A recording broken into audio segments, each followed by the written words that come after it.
Hello everyone, welcome to my channel.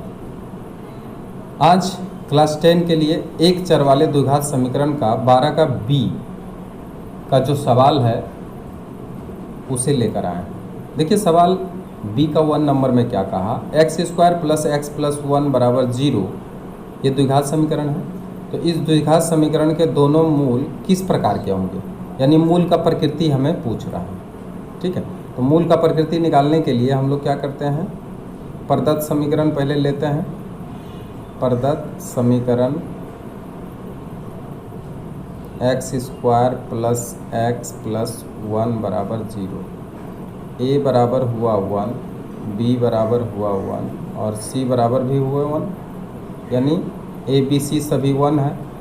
ठीक है, इसलिए चेक करते हैं बी स्क्वायर माइनस 4ac का मान कितना आता है।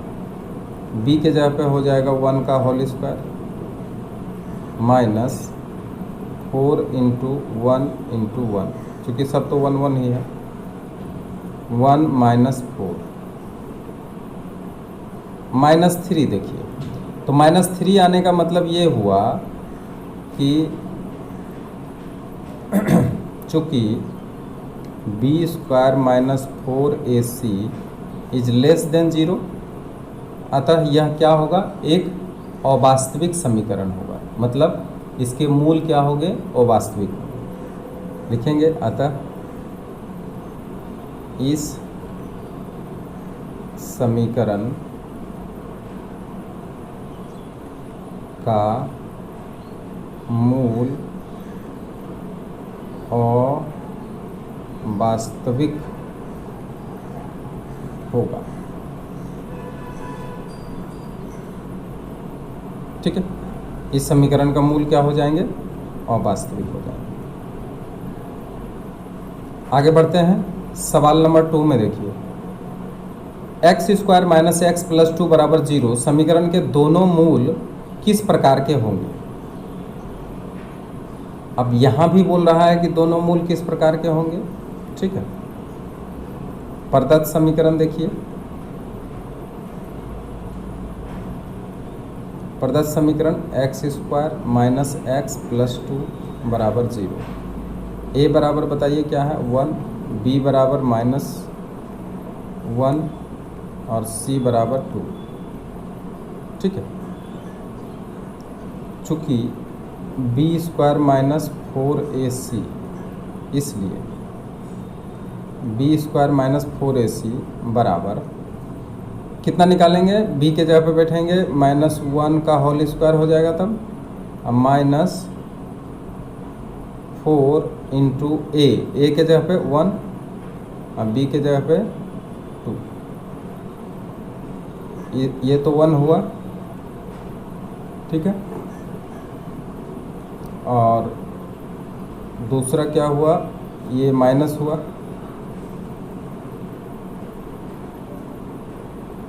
8 हुआ, मल्टीप्लाई कर लेंगे बराबर माइनस 7। तो क्या इनके मूल वास्तविक होंगे, नहीं। ये प्रदत्त समीकरण का मूल भी क्या हो जाएगा, अवास्तविक हो जाएगा। कि चूँकि B square minus 4ac is less than 0, अतः इस समीकरण का मूल वास्तविक नहीं होंगे, अर्थात अवास्तविक होगा।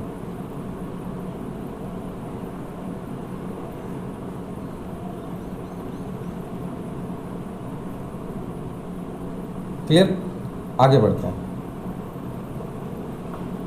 अब नेक्स्ट क्वेश्चन देखिए 12 का सी, 12 का सी का 1 देखिए, इसमें क्या कहा है, 7x square minus 12x plus 18 बराबर 0 समीकरण के दोनों मूलों का योग तथा गुणनफल का अनुपात निकालिए। देखिए यहाँ पे मूलों का योग और गुणनफल दोनों का अनुपात निकालने के लिए कहा गया है।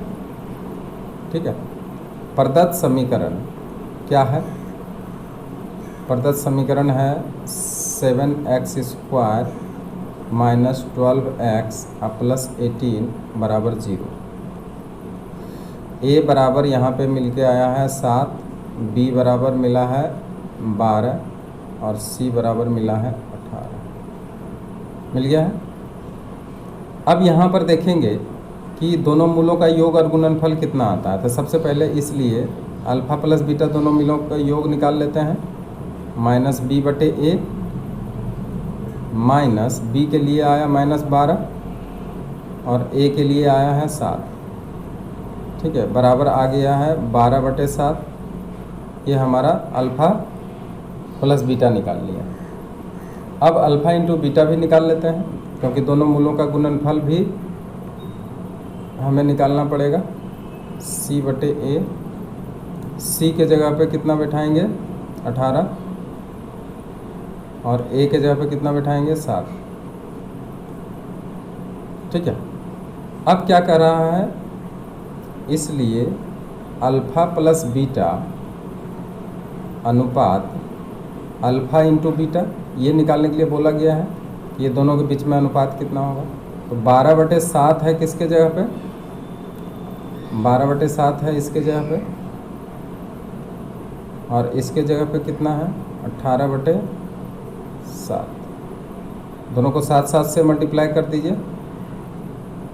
12 बटे 7 मल्टीप्लाई 7 और इधर भी 18 बटे 7 मल्टीप्लाई 7, 7 कट जाएगा और ये 3 का टेबल से काट लीजिए। 3 चौक 12, 3 से काट और एक बार काट लीजिए 2, 3। तो देखिए फाइनली अनुपात कितना आता है, 2:3 हमें फाइनली मिल गया है। इसका मतलब अल्फ़ा प्लस बीटा और रेशियो अल्फ़ा इस्टू बीटा का अनुपात 2:3 आया और यही इसका आंसर होगा। क्लियर। आगे बढ़िए, देखिए सवाल नंबर 2। सवाल नंबर 2 में क्या है, ax² plus bx plus c = 0 समीकरण के दोनों मूल परस्पर विपरीत होने से c का मान कितना है। दोनों मूल परस्पर विपरीत हैं। प्रदत्त समीकरण ax² plus bx plus c = 0। ठीक है, यहाँ पे हमारा दिया गया है कि दोनों मूल परस्पर विपरीत हैं। इस समीकरण के दोनों मूल परस्पर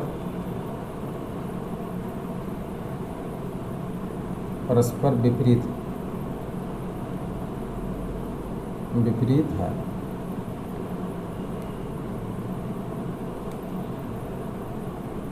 अच्छा, दोनों मूल अगर परस्पर विपरीत होता है तो एक मूल माना कि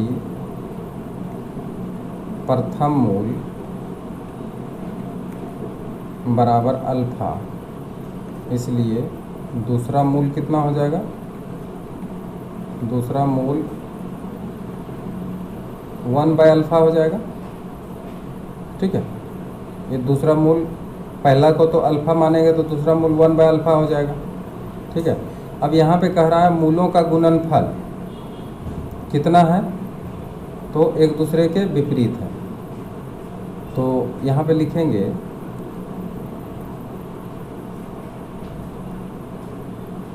चूँकि मूलों का गुणनफल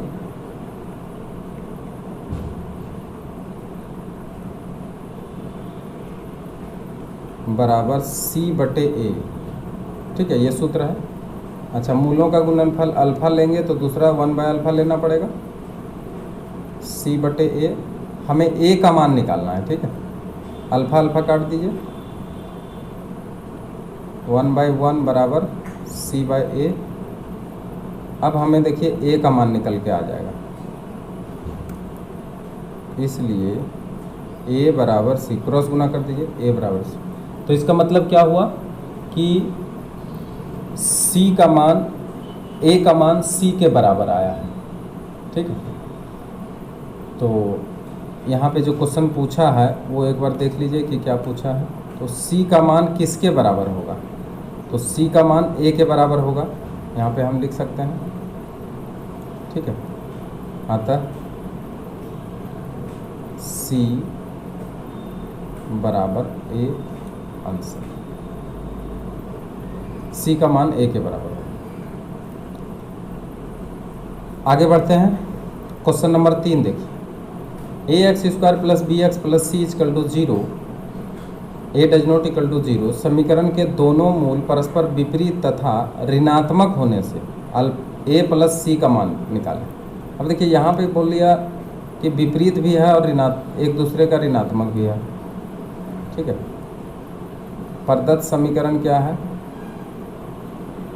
ए x square plus b x plus C equal to 0, ठीक है। मूल समीकरण के प्रथम मूल बराबर अल्फा माना। अल्फा ही होता है लेकिन फिर भी यहाँ पे अल्फा माने हैं, ठीक है। इसलिए दूसरा मूल, देखिए उल्टा भी है और ऋणात्मक भी है। यहाँ देखिए परस्पर विपरीत तथा ऋणात्मक, तो विपरीत भी होगा और इसके साथ साथ ऋणात्मक भी होगा, ठीक है। चूँकि मूलों का योग उसी के हिसाब से ये भी बनेगा, मूलों का योग, मूलों का गुणनफल निकाल लीजिए। गुणनफल बराबर सी बटे ए, ठीक है। यहाँ भी सी और ए वही चीज़ होगा।